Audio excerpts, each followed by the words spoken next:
deixa eu aproveitar, Cauti, quero te ouvir também, mas a gente pode juntar os assuntos para trazer aqui uma pesquisa de popularidade, já que a gente está falando de inflação, taxa de juros, trazer uma pesquisa da Genial Quest, divulgada hoje, que indica que agentes do mercado financeiro rejeitam o governo Lula. A gestão petista é avaliada como negativa por 88% dos entrevistados, enquanto 8% consideram regular e apenas 4% acham positiva. Em outro cenário do levantamento, 93% dos entrevistados consideram que a política econômica do Brasil vai na direção errada e 92% acham que o responsável é o presidente Lula. Já a avaliação do mercado financeiro sobre o trabalho do ministro da Fazenda, Fernando Haddad, teve uma deterioração considerável entre o levantamento anterior, realizado em dezembro. O percentual de avaliações negativas subiu de 24% para 58%, com as avaliações positivas retrocedendo de 41% para 10% de dezembro para março, Cauti. Em relação aí a Fernando Haddad, realmente despencou. E aí já aproveito para juntar os assuntos, Cauti, porque ontem o presidente Lula trouxe ali a reforma do imposto de renda, assinou o projeto de lei para isentar o imposto para quem ganha até R$5.000 e disse uma frase que eu queria te ouvir até porque aquele jogo de nós contra eles, ricos contra pobres, porque a questão é o seguinte, vai dar um rombo, né, de 26 bilhões de reais aí essa isenção, mais ou menos, porque ninguém sabe muito bem aí os cálculos, não apresentaram o detalhamento. E aí há um sistema de compensação em relação a esse valor do imposto de renda e o presidente Lula disse o seguinte: estamos tirando de quem tem muito para trazer essa reforma da renda, e Fernando Haddad falou muito ontem em justiça social aí para fazer essa equalização, a neutralização que eles chamam ali, né, com relação ao imposto de renda.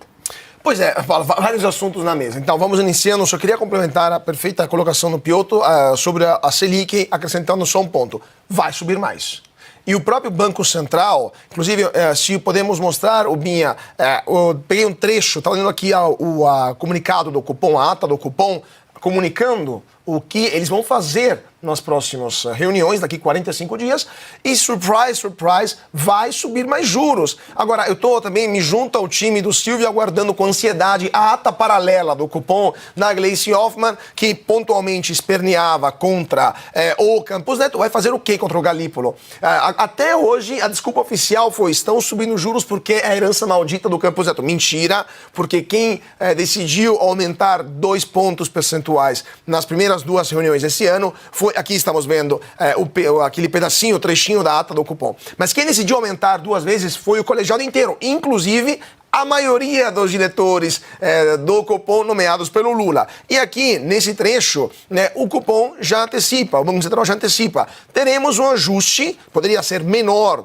do atual, ou seja, um pouco menos do que 1 ponto, mas vai subir juros. Então, prepare os bolsos, porque o carnezinho vai ficar mais caro. E também estou curioso de saber a opinião da senhora Luísa Trajano, para saber como que será a reação, né, de quem votou no Lula, apoiou o Lula e agora se toma um 15% ao ano, daqui a alguns dias, de juros fora o spread, né? Dito isso, a questão da popularidade. A Faria Lima acordou. Demoraram 2 anos, mas finalmente acordaram. Bem-vindos à realidade. Se supõe que quem trabalha na Faria Lima tenha uma capacidade de fazer contas e de interpretar texto um pouco superior à média, né? Mas, evidentemente, eles achavam que o Lula ia ser um Lula paz e amor, um Lula amigo do mercado, ia colocar o Meirelles no Ministério da Fazenda, Armínio Fraga no Banco Central, delírios totais. O Lula se confirmou. O Lula colocou o Haddad do Ministério da Fazenda, colocou a Gleisi na articulação, colocou ministros terríveis em todas as pastas mais importantes e o resultado é esse. A Faria Lima aprendeu a fazer cálculo, claramente, e agora perdeu a esperança. Deixa a gente exibir um trecho do que disse o presidente Lula ontem, quando anunciou essa isenção do imposto de renda para quem ganha até R$5.000. Nós vamos beneficiar 10 milhões de mulheres e homens. E sabe quem vai pagar para que a gente possa dar esse benefício para 10 milhões? Apenas 141 mil brasileiros que ganham acima de R$600 mil por mês, 1 milhão por mês, 1,5 milhão. Então nós estamos estabelecendo uma pequena contribuição para quem ganha 600 mil por ano, 1 milhão por ano, para descontar das pessoas que ganham até R$5.000 o imposto de renda. Não tem política mais justa do que essa. Não tem política mais humanista do que essa. Não tem política mais fraterna do que essa. Ou seja, nós estamos tirando de alguém que tem muito para dar para as pessoas que trabalham muito e não tem quase nada. Cauti, lembrando ainda que esse é um projeto, precisa passar pelo Congresso, vai ter muita discussão, imagino que isso seja ainda objeto de muita discussão entre os parlamentares. Talvez não em relação à isenção dos 5 mil, mas a forma de compensação, isso com certeza vai ser objeto de debate. Primeiro ponto, é bom salientar para o presidente Lula que não é que quem ganha um salário ou ganha dividendo porque ele tem uma PJ um pouco mais alto está roubando esse valor. Porque são pessoas que estudaram, trabalharam, estão contribuindo para a riqueza do país e estão ganhando aquilo que eles merecem. Se chama meritocracia.